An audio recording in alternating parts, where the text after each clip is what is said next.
लालची भाभी। करिश्मा, रेशमा और मनीषा 3 बहनें हैं। उनका एक भाई भी है, मयंक। मयंक अपनी बहनों को बहुत प्यार करता है, लेकिन मयंक की पत्नी सविता इस मामले में मयंक से बिल्कुल ही अलग है।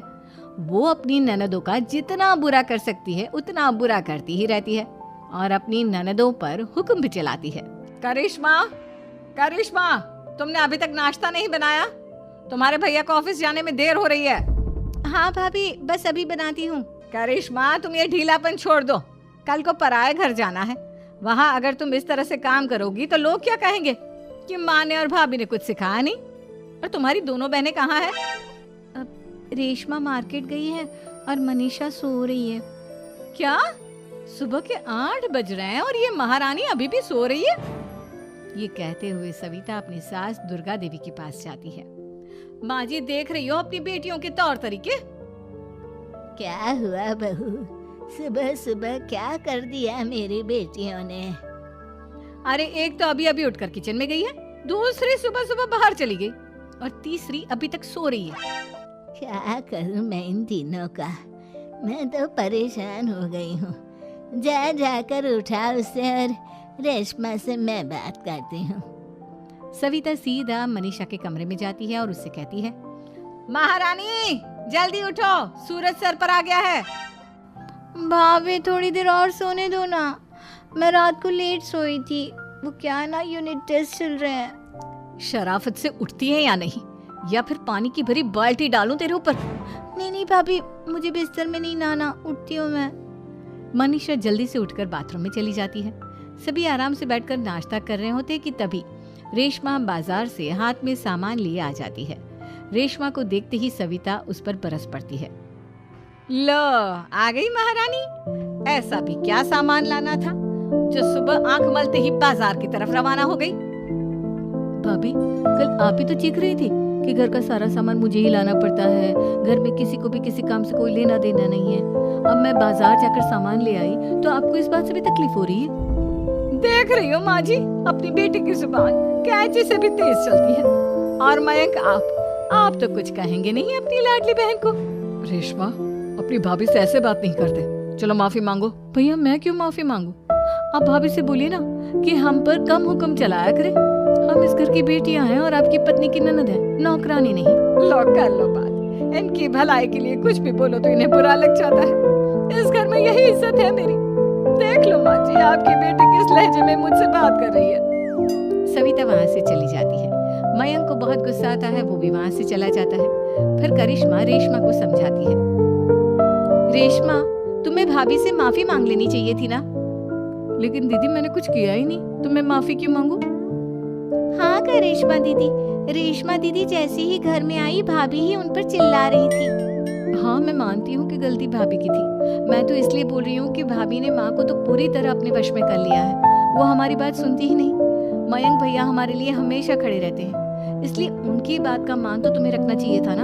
कोई फायदा नहीं दीदी, कुछ दिनों की बात और है, भाभी उन्हें भी हमारे खिलाफ भड़का देंगी। फिर वो भी माँ की तरह हमारी किसी बात का विश्वास नहीं करेंगे। इसी तरह सविता अपनी तीनों ननदों को किसी न किसी बात पर परेशान करती रहती थी। एक दिन मयंक अपनी तीनों बहनों के लिए गिफ्ट लाया। करिश्मा, ये तुम्हारे लिए हार का सेट। रेशमा, तुम्हारे लिए सुंदर सी ड्रेस। और मनीषा, तुम्हें किताबें पसंद है ना, तुम्हारे लिए किताबें लाया हूँ। थैंक यू भैया। थैंक यू भैया। थैंक यू भैया। करिश्मा, तुम्हारा नेकलेस कितना सुंदर है। ये भैया कहाँ से ले आए होंगे? मैंने भैया को 3 दिन पहले फोन पर ये डिजाइन दिखाया था और आज भैया ये ले आए। सविता तो अपनी ननदों के गिफ्ट्स देखकर जल गई और करिश्मा का नेकलेस तो उसे भी बहुत पसंद आया था। अपनी बहनों के लिए कितना अच्छा नेकलेस लेकर आए हैं, मुझे कभी कोई गिफ्ट नहीं दिया। मैं आज ही ये हार चुरा लूंगी। रात में सविता करिश्मा का हार चुरा लेती है और इसी तरह उसे अपनी ननदों की जो भी चीज अच्छी लगती वो उसे मांगती नहीं, बल्कि रात के अंधेरे में चुरा लेती। इसी तरह दिन बीतते गए और सविता ने मयंक के दिल में भी उसकी बहनों के लिए नफरत पैदा कर दी। एक दिन मयंक ने करिश्मा और रेशमा के लिए रिश्ता देखा और ये बात उसने घर में सबको बताई। माँ, करिश्मा और रेशमा के लिए बहुत अच्छा रिश्ता आया है। वो लोग कल इन्हें देखने आ रहे हैं। आप और सविता मिलकर सारी तैयारी कर लेना। ये सुनकर करिश्मा और रेशमा खुश हो जाती है, लेकिन सविता सोचती है, अगर इन दोनों बहनों की शादी हो गई तो बाहर का काम कौन करेगा?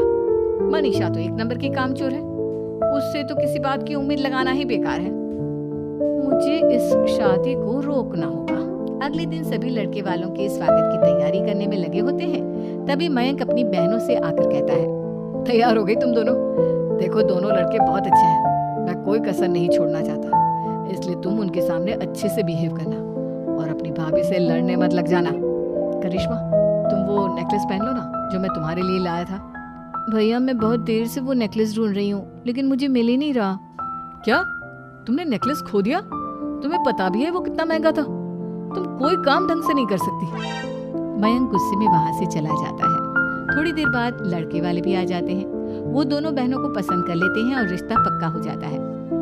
लेकिन सविता के दिमाग में तो कुछ और ही खिचड़ी पक रही थी। वो पंडित जी के पास करिश्मा की कुंडली लेकर जाती है और उन्हें पैसे देकर करिश्मा की कुंडली बदलवा देती है। जब लड़के वालों के पास करिश्मा की कुंडली जाती है तो वो दुर्गा को फोन करते हैं। बहन जी, हमने करिश्मा की कुंडली अपने पंडित जी को दिखाई थी। आपकी बेटी की कुंडली नहीं बल्कि दोषों का पिटारा है। देखिए, मैं और मेरे पति इन सब बातों में बहुत विश्वास करते हैं, इसलिए हम आपकी बेटी से अपने बेटे की शादी नहीं करा सकते। इस तरह करिश्मा का रिश्ता टूट जाता है और सभी घर वालों को बहुत दुख होता है। अब कविता सोचती है, चलो करिश्मा का तो रिश्ता टूट गया, अब रेशमा का भी रिश्ता तोड़ना है। क्या करूं? अब सविता आवाज बदलकर किसी अननोन नंबर से रेशमा के होने वाले ससुराल में फोन करती है। हेलो, मैं कौन हूँ कौन नहीं ये आपके लिए जानना जरूरी नहीं, बस इतना सुन लो कि रेशमा का 2 साल से किसी के साथ अफेयर चल रहा है। बस रेशमा का रिश्ता तोड़वाने के लिए सविता का इतना कहना काफी था। अब रेशमा का भी रिश्ता टूट गया। मयंक और दुर्गा देवी ने रेशमा को खूब खरी खोटी सुनाई और उससे बार बार उस लड़के के बारे में पूछने लगे। आप दोनों मुझे क्यों परेशान कर रहे हो? अरे कोई लड़का होगा मेरी लाइफ में तो मैं बताऊंगी ना, जब कोई है ही नहीं तो कहाँ से लाऊं मैं कोई लड़का? तेरे होने वाले ससुराल वालों को फोन किसने किया था? माँ, मैं नहीं जानती किसने फोन किया था, मैं सच कह रही हूँ। मैं तो पहले ही कह रही थी, इसकी लगाम खींच कर रखो, लेकिन मेरी सुनता ही कौन है। आप चुप रहिए भाभी, ये सब आपका ही किया धरा है। अब तीनों बहनों को विश्वास हो जाता है कि ये सब उनकी भाभी ही कर रही है। तीनों बहनें अपनी भाभी को सबक सिखाने के लिए एक वकील कर लेती है और घर में हिस्सा मांग। देखो भैया, माँ बाप की जायदाद में जितना बेटों का हक होता है उतना ही बेटियों का, इसलिए इस घर के 4 हिस्से होंगे और हमें अपना हिस्सा चाहिए।